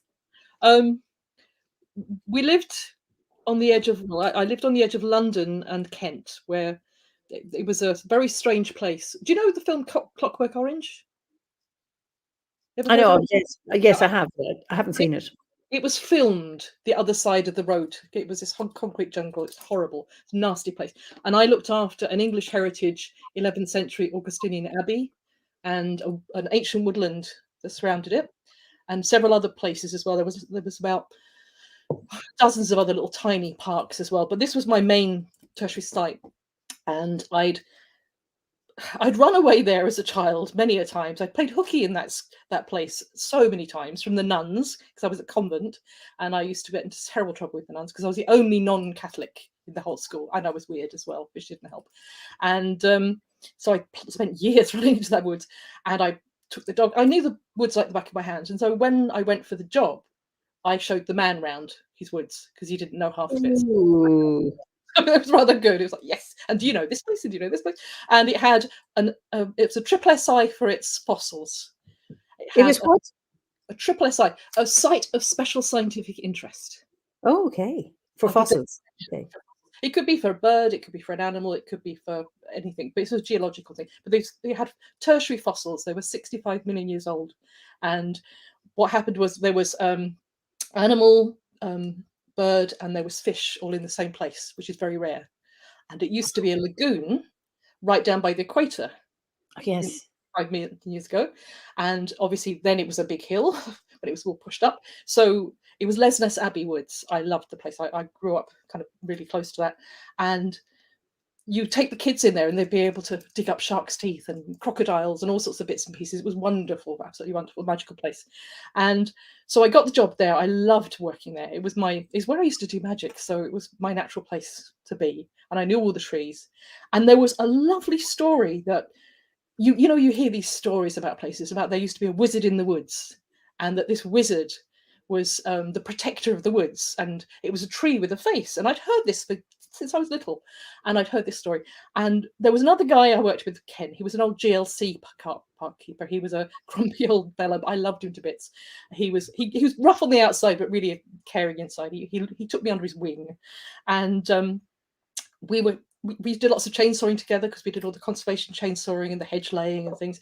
And we were making bins, and we had to put a bin somewhere in the park, and we were hacking all this undergrowth down to put this bin. And I suddenly said, look, it's got a face. There's a tree with a face. And Ken was like, don't be stupid, silly woman. And there it was. It had 2 eyes, a nose, and a mouth. It was a perfect face. I'll send you a picture of it. And it was a chestnut, not chestnut, a sweet chestnut, and about maybe 4 foot high was this perfect face, burrs on the tree. It was literally a face. And so we called it the Sleeping Dryad. And I used to take the children up there and tell the children all the story, because I knew the story of the wizard and how he ended up being a tree. And I had a lovely blind lady that used to walk around. She used to come to me, and we'd let her dog loose, and I'd take her arm and we'd walk around the forest together, because she could never walk without her dog normally. And we'd chat. I said, do you want to see something really exciting? And so I took her to the tree, and she was like, oh, it's got a face. I can feel it, because she could feel the burrs. And so we always had to go up there and see the tree. She always used to say the tree. She was so sweet. She was a lovely lady. And sorry. Owen has something just to say. He had said this before you did. He put this up. I'm going to read it out. Tree, can I take of you so you can take of me when I stand myself as a tree in the forest? Perfect. Jackie Simpson, Sussex Folklore, 1972. I just thought that was beautiful. That's beautiful, Owen. Thank you, darling. That's lovely. Always has a wise word, our Owen, doesn't he? He does. He absolutely does. Best hugs, too. I'm missing your hugs, Owen. Oh. So, sorry, you were talking there and I cut across you. No, you're fine. But we had this, the story was that in the forest, because the forest used to go all the way up to London, and in the forest there was always a tree with a face, and apparently used to move when the tree was down, it can't somewhere else. And so I'd take all the children and we'd go there, and I get them to stand there very, very quietly. I say, okay, there was a wizard in the woods, and if an animal was injured or if a bird was hurt, they'd come to the wizard, and he would touch them with his magic wand, and they would suddenly heal. And then one day, a young lad came along and said, I'd like to learn what you do. I'd like to be your apprentice. And so the wizard said, oh, I never really thought about having an apprentice. And he said, well, I want to learn to do magic. And he said, well, okay. He said, I'll look into your eyes and see if you're the right person. Winters of the soul. And he looked into his eyes, and all he saw was greed and selfishness and anger. And so he said, I'm terribly sorry. He said, I don't think I can do this. I cannot give you the secrets of the staff. And so the boy was really angry and very spiteful. And he said, I don't believe you're a wizard. I think you're a fraud. And he said, well, you're entitled to your view. He said, no. Show me some magic. If you're any good, show me some real magic. He said, no, I don't. No, he said, I'm not going to show me some magic. So we get all the kids excited. And then he said, well, okay, what do you want me to do? He said, turn yourself into a tree. He said, really? He said, just turn it. If you're a real wizard, you could turn yourself into a tree. And so the wizard, who was very kind, stood there and imagined roots going into the ground. Like all the kids standing there doing the roots of the ground. And then their arms are out and their fingers turn into branches and twigs. And then at the very, very end, when the last little leaf comes onto his finger, his staff falls to the ground because he can no longer hold it. And the boy steals the staff and runs away. And the wizard's still there today. It's a lot more complicated what I do with the kids, but it's all the kids are completely absorbed in this story. It's really lovely. And then I tell them that they have to be very kind to animals because the wizard's still here, but he can't help anyone. So we have to help the wizard. And a few years after I started as a ranger, we had to do a chainsaw exam. And I always take the kids up, and they called it the wishing tree. So they'd go there and all stand around, hold hands and make a wish. And they came up to me and said, Miss, have you got your exam tomorrow? And I go, yes, I have. And they go, can we go and see the wishing tree? So we'd go and see the wishing tree, and they all closed their eyes and said the secret wish and giggled and ran away. And then I did my exam, and luckily I passed. They came back the next day and said, did you pass? Because we made the wish. And I thought, oh, I passed my chainsaw. I thought the kids were lovely there. They were really sweet. Only for those children you'd never have passed. Emma says, is the forest somewhere people can visit? I'd love to go. Yes, it's Thamesmead. Is that? Yes, Abbey Wood, Thamesmead. Michael Randall says that was where Clockwork Orange was filmed. Yes, that's it. It's Abbey Woods, and we had some boys actually attack the tree with the face, the dryad. I came into work one morning, and the arboriculturists were there, and they said, "Sit down, we'll get you a cup of tea before we tell you." And they sliced it with knives to destroy it. And I was just angry because I thought it's for children. It's not doing you any harm. But there were lots of interesting people where I worked, and they put all this amazing stuff on it to heal the tree. And then a couple of weeks later, not only did it then have like a wink, but out of nowhere, because sweet chestnuts have really long leaves. Yeah. And out of the mouth came this long leaf, like it was poking its tongue out. And so all the kids said, it's showing that it's going to recover. And all the kids were delighted because they thought it was magic that the tree was poking its tongue out and saying, I'm now a pirate, but I'm not going to be destroyed. And as far as I know, it's still there. I've not been there for a long time, but please give it my love if you go there, anyone. Please do. The Sleeping Dryad. Yeah, and Jules' cousin said, oh gosh, I lived in Abbey Wood many years ago. So did you? You'd know the woods then. You'd know the Abbey, no doubt. Oh, that's wonderful. So you worked as a ranger, and now you have an amazing career, life path, business. I do thanks to COVID. I can't. Not many people can say that, I suppose. I worked in schools for many, many years. For 21 years, I worked with the Heritage in Schools scheme, which, as you might know, in Ireland is this amazing scheme where people who I've got a friend who's a blacksmith who goes in and teaches them little tiny kids with hammers and things. It's brilliant. Mark Wilson, he's amazing. My friend Susanna, who's Swiss, she did lots of textiles, and I have loads and loads of different friends that go in there and teach them practical skills and teach them about animals or history, but it's all to do with heritage, and it's fascinating. It's a really good scheme. And when that stopped, I was so sad. I loved my job. I loved going. I go to a different school and different places, different countries. I saw so much of Ireland, and I met so many lovely people and so many adorable kids. I wanted to take them all home. They were gorgeous. The kids were wonderful. The children here are so different than anyone else I've been. They're still young. They're still very, or the rural ones at least. They've still got a whole fascination for the world and a sense of wonder. Yeah. Awe and wonder. And I taught them horticulture, and we did lots of different things, conservation, but it was always hands-on or outside, or it was making the corn, which is what I do. And when COVID hit, everything just fell apart because I did lots of events and heritage and National Museum. Everything just stopped overnight. And I was thinking, oh, okay, what do I do now? My whole business has just disappeared. And I've worked for 20 years to build this business up, and it's just vanished. And I work with Hecate, the goddess, as well as Lilith. And I have a crossroads at the end of it, or both, one each end of the lane, a dirt crossroads. I go and work at Hecate.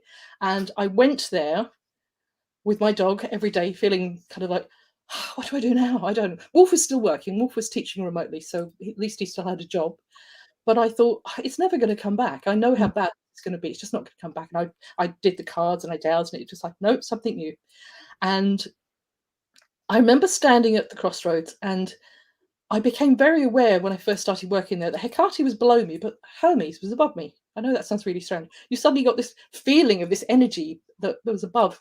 And so I would talk to them both. And Hermes basically said, this is a crossroads, choose a new path. And I thought, okay, that's easy said. What do we do? And he said, well, what do you do best? And I thought, I love my corn. I love making things with a straw. And I'd always wanted to make magical straw items, because this is one of, excuse me a second. I forgot to ask you to bring some to show No, people. I haven't finished in my house. Well, this is a rattle I'm just doing for someone, but they're hollow. So the whole point is that you can put things inside. And the original, like the Kaliach I made you, the Kailach, that would have been there for the spirit of the corn. And so there are spirit houses. In effect, they're spirit houses. And I've always wanted to make magical spirits, house spirits. So I thought, okay, I'll try. And it all just happens. It started. And people like your wonderful self and Pat and Owen have supported my business. So thank you, every single one of you. I started it on Eimear last year. So it's nearly a year old. I know. I did my own website. Somebody who doesn't have a mobile and can't text, that was interesting. But I've made my own website with a little help from Squarespace. And Owen has just put it into the chat, the Colleagues Cottage, your website there. Thanks, Owen, for that. He's a very good customer, darling. And so I've been so supported by the Druids, and it's been amazing. They have been fantastic. Olwen, for example, Olwen's been amazing. Thank you, Olwen. And so I started off thinking, it'll work or it won't. And I've been busy ever since. I haven't stopped. It's been amazing. And I get asked to do the most incredibly unusual things, which is so exciting. Like the robin in the shop, where they put it in the window for Samhain, and a little hollow in his chest. And people are going to send all their wishes and blessings to Samhain, or something they want to get rid of. And they're all going to be kept underneath Robin, my little creation. And on the night of Eimear, they're going to burn them all ceremonially, either inside or outside, depending on the weather. And they're going to literally send them out into the world. So they're asking people to send all their wishes to Robin. I think it's a lovely idea. So no, they're not going to burn Robin. They're going to keep him. No, I did worry when they said Wicker Man. I thought, oh no, but then no. I think they emailed me to say that a lady up in the north had actually asked, could she buy Robin yesterday.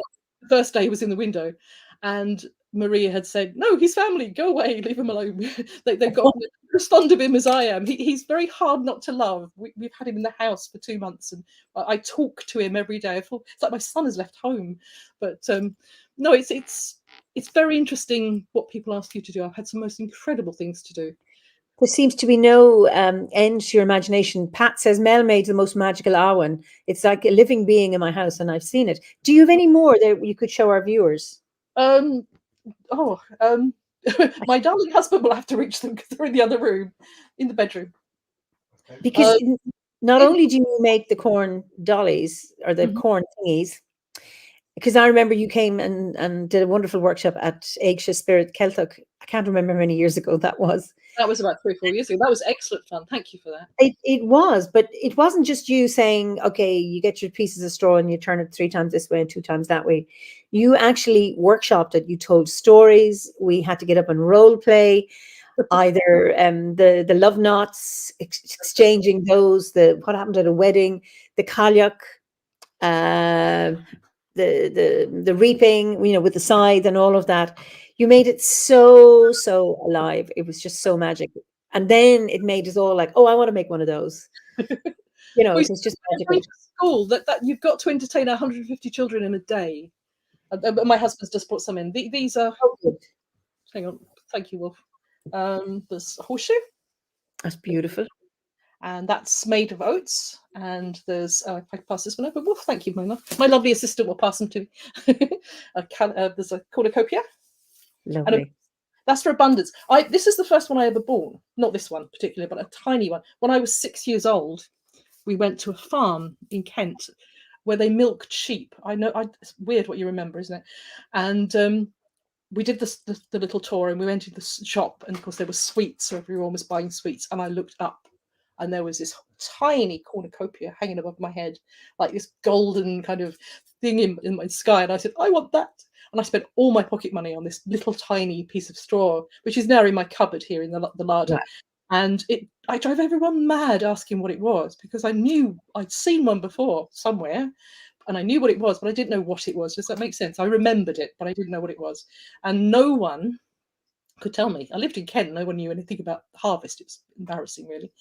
And it took years and years and years. I then read a Greek storybook about the Greek legends, and I found the cornucopia in the story of Zeus. Okay. And so I realized there was a myth, and I followed all the myths. And so when I go into the schools, I try and incorporate the stories and the myths and physically get them to do things. Like we have plastic scythes, you'll remember them probably. Yes. And they have to cut the corn, and they have to do all these things. The kids love it because it's like something they do rather than something they just sit and listen to and get bored. And they all get to make something, and they all get to ask each other out. It's very funny. The kids are amazing. They never come out with the same thing twice. And they are very imaginative. I'll say that. I love children. I can't eat a whole one, but I love children.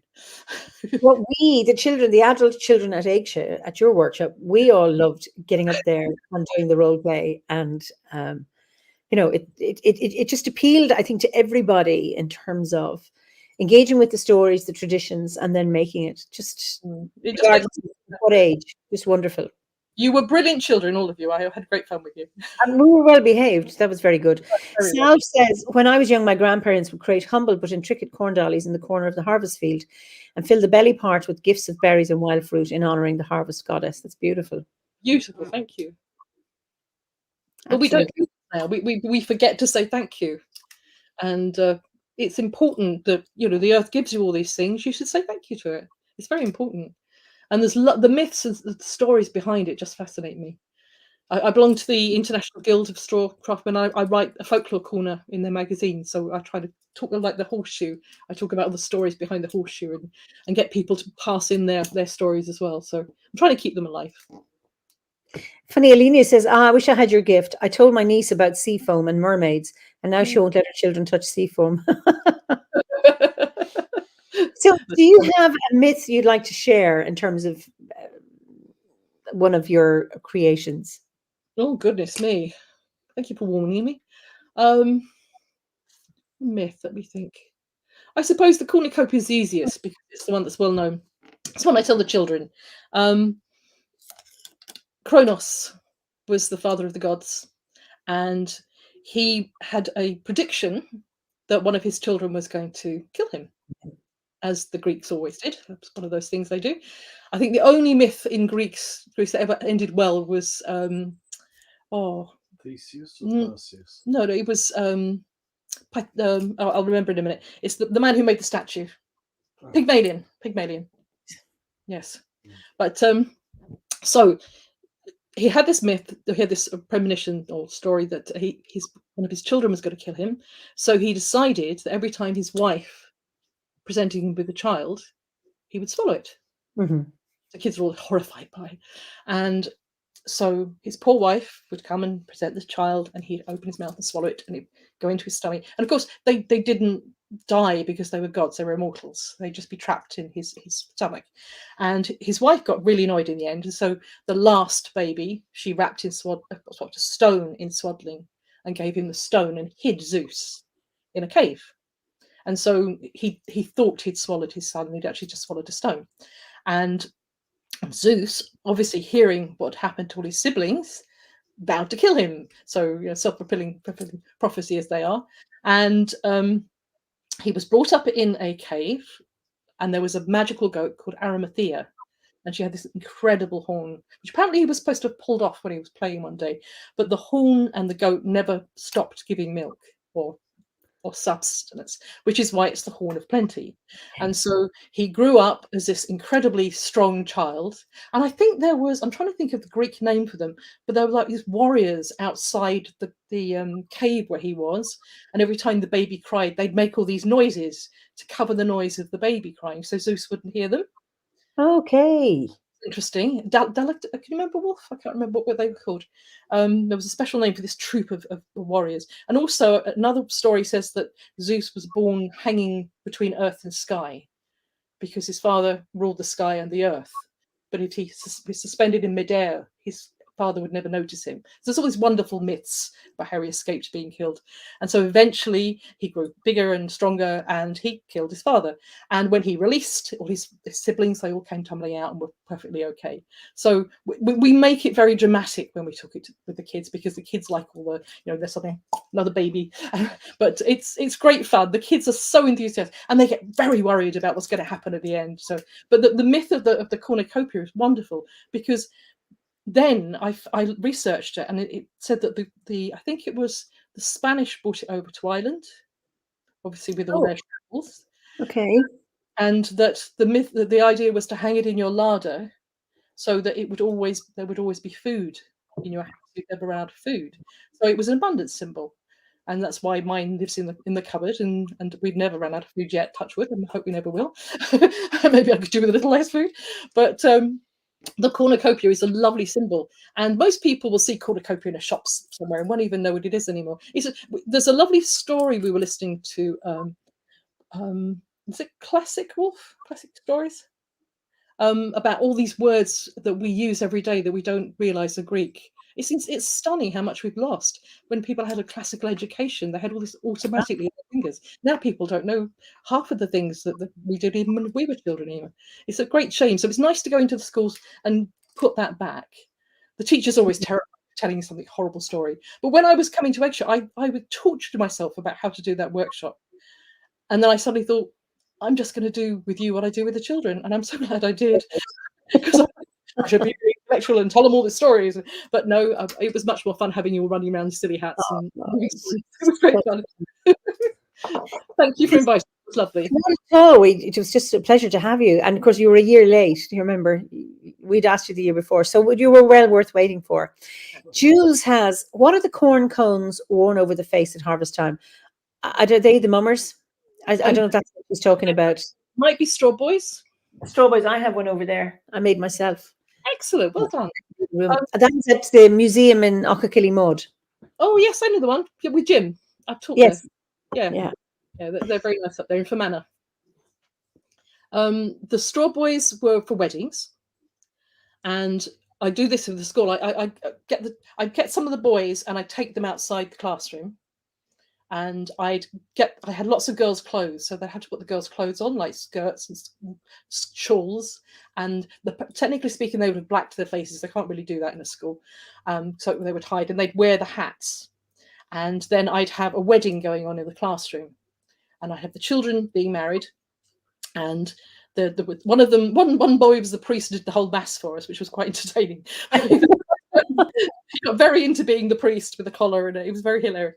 But we had the bridesmaid and with the bride and the groom, and we sat at them all at the wedding, and then suddenly there's at the door, and the man of the house has to go to the door and open the door, and there they are, all these very strange people covered in straw wearing girls' clothing, and they have to do a funny voice as well, and the children are so funny doing a funny voice. They'll make these really high-pitched noises, and they have to hide their voice because they're trying to disguise who they are, because the boys who weren't invited to the wedding, they were the bold boys that were never invited to the wedding. So because of that, they have to go in disguise. So they're guising, and so we talk about what guising is. And so all these boys would come in, and they'd all be very elaborately dressed, and they'd often have a fiddle, or they'd have a drum, or they'd sing, or they'd do something, and they had to earn their supper. So they had to actually come in and entertain the guests, and the guests would spend all their time trying to guess who they were. And then the head straw boy would then dance with the bride to bring her luck. And then all the other straw boys would have to dance with the bridesmaids to bring them luck. So they'd be the next bride. So there was a big scrabble to be the next bride. So we because it was a little tiny place and it was the most exciting thing that ever happened, to have a wedding. And so the children get so into it. It's hilarious that we have 30 children running around being priests and straw boys and brides, and it's good fun. And then we actually get the straw boys to say goodbye. And I explained also that sometimes they do tricks. And in Clare, I've interviewed a few of the straw boys. One troop of straw boys, now they come 2 weeks after the wedding. Young couple went to Spain on their honeymoon. When they came back, they opened their front door to find their whole furniture gone, AstroTurf, and a cow. Or was it a sheep? No, it was a sheep. A sheep in their living room. And another couple came back and found a tractor in their living room, which they dismantled and put back together in the house. So is this recent? Well, this is like 10, 20 years. I've heard all these stories over the years locally. Oh my God, that's recent. Go on, yeah.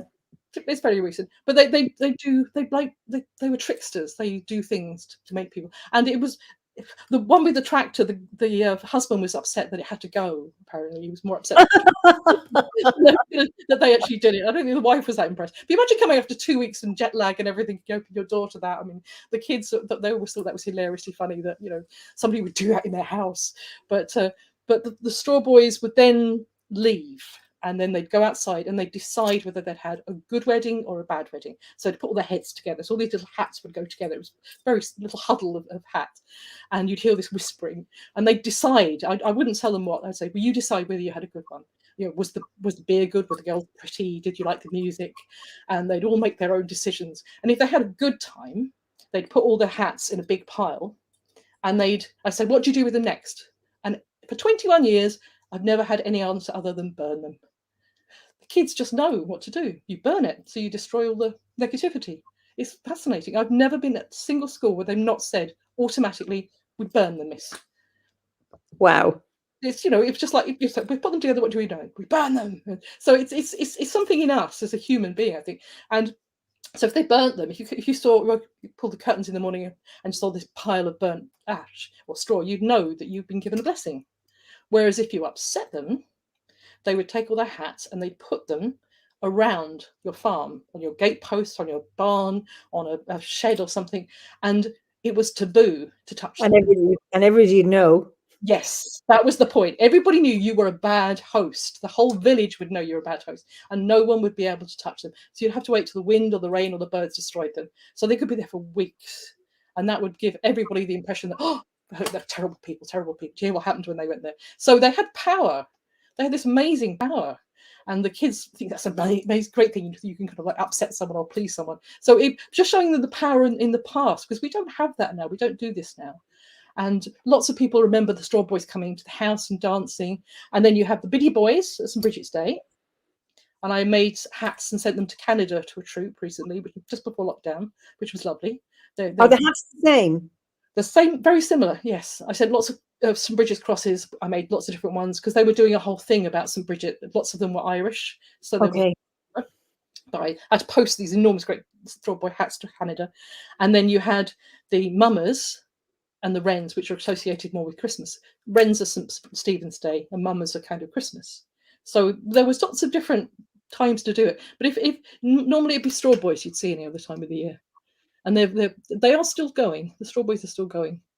And they're actually becoming. I made the Belfast straw boys hat. They were in boys hats recently. Oh, really? Great. Yeah. So there are still troops around, and I taught loads of people down in Limerick how to make their own straw hats as well recently, which was great fun. They all ended up with whole costumes and everything. It was good. It's just nice to see people happy to actually learn the old ways and keep them going. I mean, I knew about the Wren boys, but as a child, but they didn't wear straw where I came from. And then it was lovely. It was the summer before Howard died. Our friend Sherry took us to the museum in Ochakilly, yes. And we spent a day there, and we made the hats and the skirts and taken through all the stories. And I was blown away by the enthusiasm. I can't remember the man's name, Jim. But making them and actually working with the straw, I was just, I thought, absolutely incredible. So I still have my hat there. And they have a big bonfire and go up on the mountains of the hills and do the whole thing with the bonfire. And at I think is it Christmas or winter solstice? Oh, If wow. on their site, they do this whole ceremony. It's wonderful. And Yes, I've seen the photographs because they had a calendar with photographs of them of the event. amazing Incredible. hat system. No, it was a really good place. I worked there for about 3 days. It was excellent. Really enjoyed that place. That's brilliant. Kristen O'Brien Pitcher says, as a child, I would have loved to read old traditional stories. Instead, we were forced to read a lot of dystopian books. They were terrifying and upsetting. Now, as an adult, I love having the opportunity to read the old stories and re-enchant my view of life. It's wonderfully healing. Absolutely. Re-enchantment, very important. Absolutely. And I think even in the scary bit about, like your story about the wizard in the woods, he turns himself into a tree and then the boy goes off with the wand. But it's not the worst story. He's a tree, but it's also a lesson in that story. And I think they're really, really important. And there's a huge healing aspect in stories. Sam says, Melanie, please, can you share a little about the early Green Circle networks and what cherished memories you have of Marion Green? As on my early journey towards Druidry, I ventured into those green circles. Excellent. Hello. Yes, I was interested in magic since I was really tiny, and I didn't know anybody. And this was the 70s, so it was there was an internet, there wasn't anything. And I got very brave one day and went to London to do a workshop with Marion Green, who I didn't know who was. I just saw this sign, the Village Witch, it was called. And I'd never been keen on Wicca. No offense, Wiccans. I'm not brave enough for a group, and I didn't want to take my clothes off either.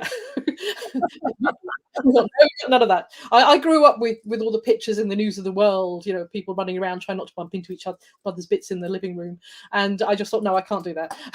So this Village Witch and old fashioned. I loved the idea of that, and so I went on the workshop. It was in London in somebody's living room, and it was so simple, but I fell in love with the idea of the Village Witch.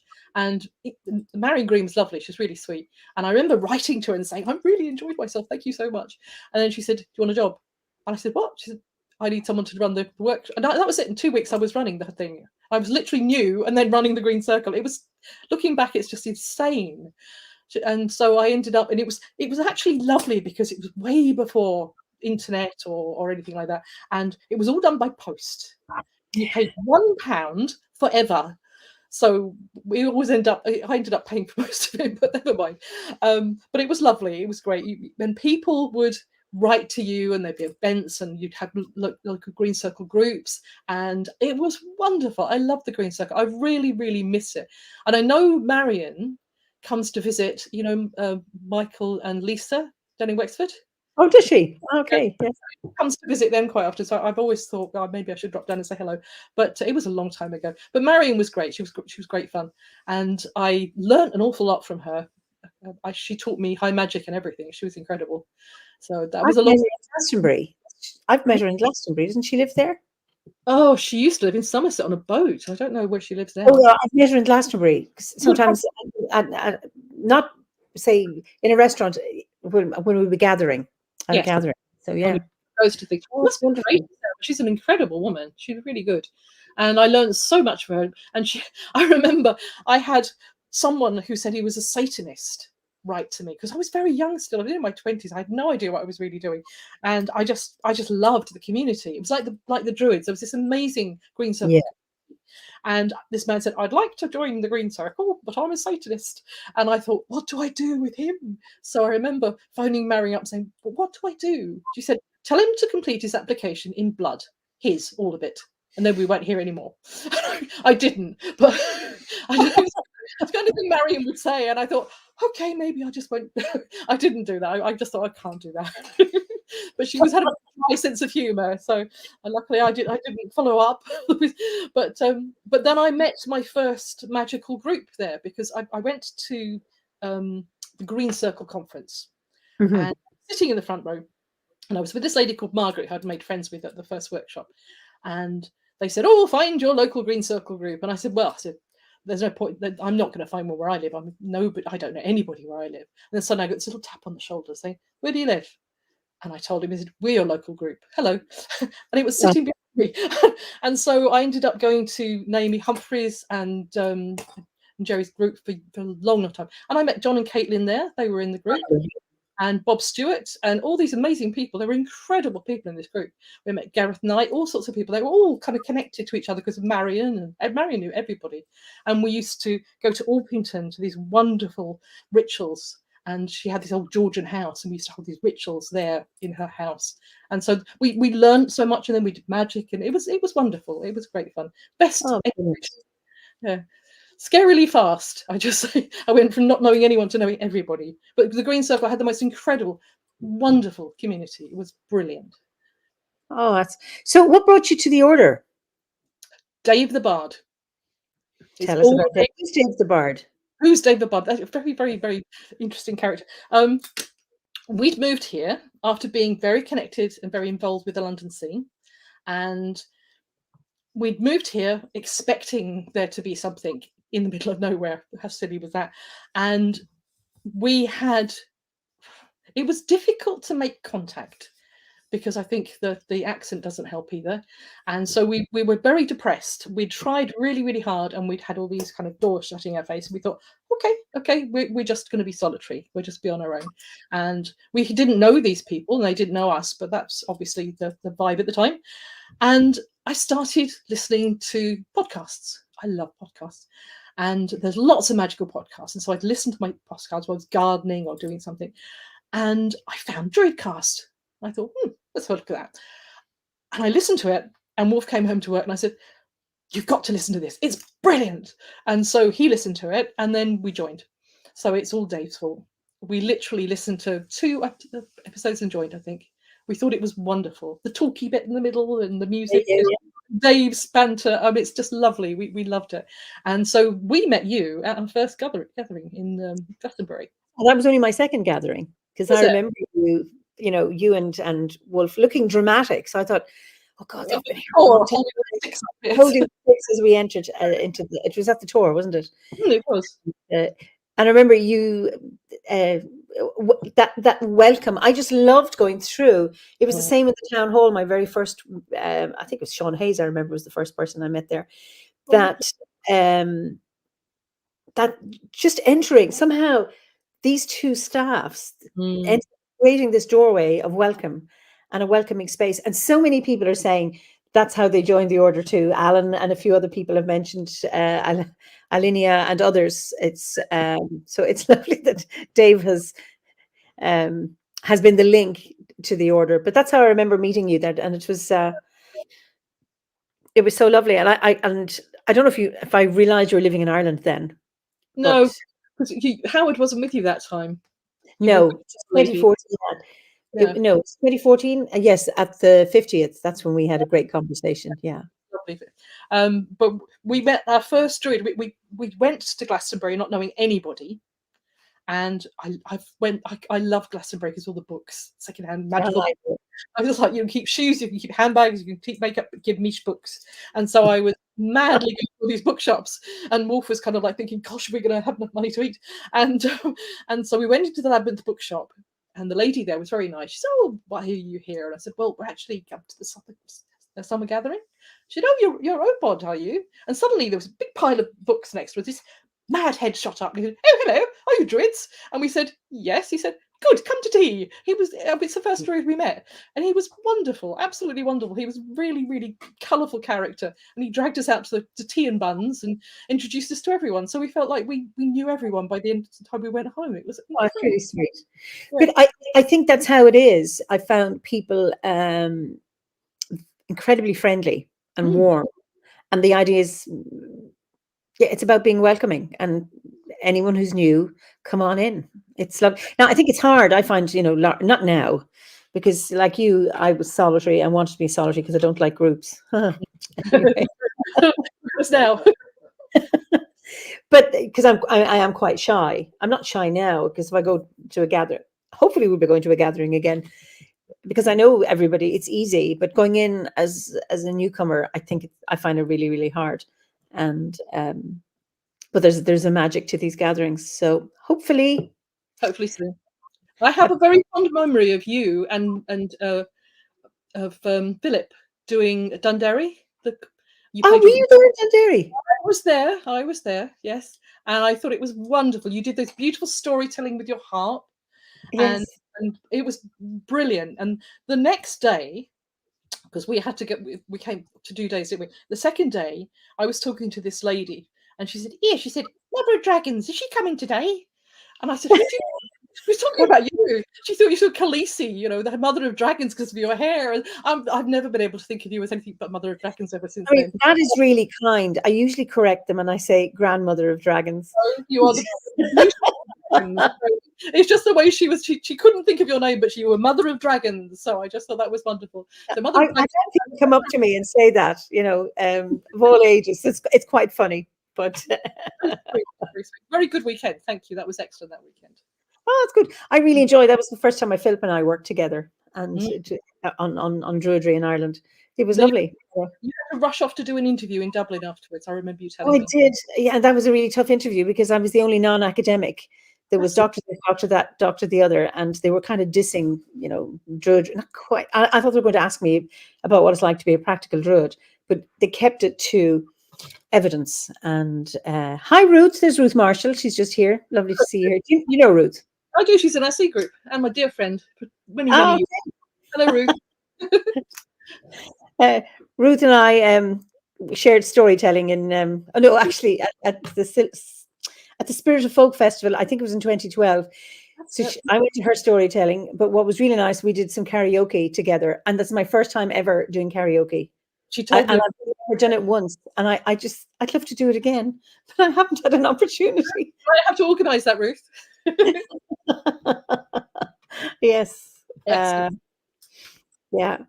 So anyway, you've run out of questions, have you? I've it's like been some of the services so wide a spectrum, spectacular, eclectic chat. Oh, sorry. So everywhere. It's been absolutely fascinating. I've just really enjoyed it. No apologies. Now you're also an astrologer. I'm keen on astrology. I'm not a professional astrologer. I love astrology. And you would be Leo? Who told you that? Yes, I am a Leo. you come over as a Leo. My son and my grandson are both Leos. So, and my favourite singer is as well. Sorry, your favourite? I have a thing for Leo singers as well. What do you? Kate Bush is a Leo. Leo? Okay. And from Incubus Succubus is a dear friend. She's a Leo. They are just natural performers. They're brilliant. I love Leos. They're fascinating. We are.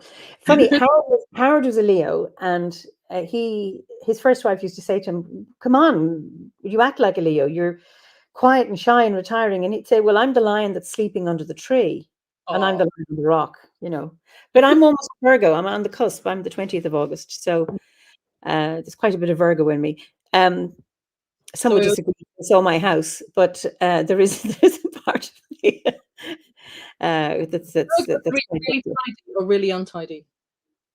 I have a great tolerance for untidiness, but I color code my clothes. Yeah. So I do that, and then I can live around. I can live in clutter. Stephanie called me. What did she call me? A feral housewife. I've passed that on to Pat Booker.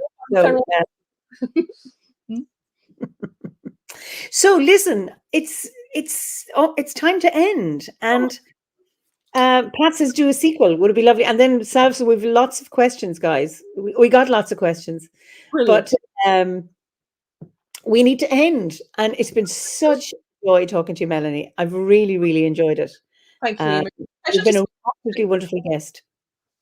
Thank you. And can I say goodbye to everyone, all the lovely people out there, especially the Green Circle people from a long time ago? Wonderful.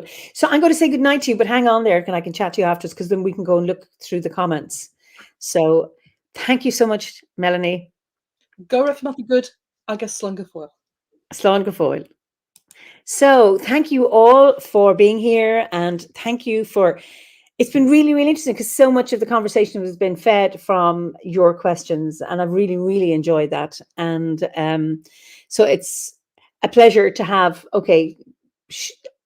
In fact, we're all having a conversation in many ways. So it's been really, really enjoyable. So Melanie and I are going to look through the comments, and thank you so much. And I look forward to having another chat next week. So it's not over already. Yes, it is, Julia. I'm afraid it is. And it's time to say goodnight. But actually, isn't it better to leave on a high note? So listen, slán go fóill until we meet again. Good night, good morning, good afternoon, wherever you are. Okay, bye-bye.